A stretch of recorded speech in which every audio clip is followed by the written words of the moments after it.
Paolo Avellino, kinilig at umamin sa kanilang sweet eksena ni Kim Chu. Aktor na si Paolo Avellino isiniwalat ang kanyang nararamdaman sa tuwing mayroon silang kissing scene ni Kim Chu. Sa isang panayam kay Paolo Avellino para sa pagpopromote niya ng kanyang panibagong pelikula ay naitanong sa kanya ng mga host kung ano ang kanyang naramdaman nang mahalikan niya ang kanyang leading lady ngayon na si Kim Chu. Tila nag-aalangan pang sumagot si Paolo Avellino sa katanungang ito hanggat sa sinabi na lamang niya na sobrang lambot ng mga labi ng aktres. Ipinahayag rin ni Paolo Avellino na hindi na sila nagkakailangan pa ni Kim Chu sa kanilang mga kissing scene at iba pang mabibigat nilang mga eksena dahil parehong komportable na sila sa isa't isa. Kung titingnan ay tila totoong magkarelasyon ang dalawa sa mga ganoong uri ng eksena dahil kakitaan sila ng matinding pagkakilig sa isa't isa lalo na sa kanilang mga titigan. Isiniwalat din ni Paolo Avellino na hindi siya nahihirapan sa mga eksena nila ni Kim Chu na mayroong mga cuddling moments at iba pang mabibigat na eksena. Ayon pa kay Paolo Avellino na bago niya gawin ang isang eksena kasama si Kim Chu ay sinasabihan muna umano niya ang aktres kung ayos lamang ba rito ang kanyang gagawin at kung okay lamang ba para sa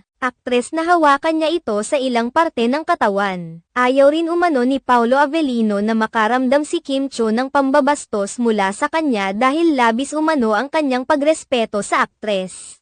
Naging maingat rin umano siya sa mga eksena nila ni Kim Chu dahil ayaw niyang makaramdam ng bad impression sa kanya si Kim Chu. Isiniwalat din ni Paolo Avellino na hindi magtatapos sa What's Wrong with Secretary Kim ang pagsasama nila ni Kim Chu dahil magsasama pa sila sa US para sa bida kapamilya. Naitanong rin kay Paolo Avellino kung ano ang estado nila ni Kim Chu. Dito na inamin ng aktor na sobrang close na umano nila ngayon na tila ba ilang taon na nilang kilala ang isa't isa.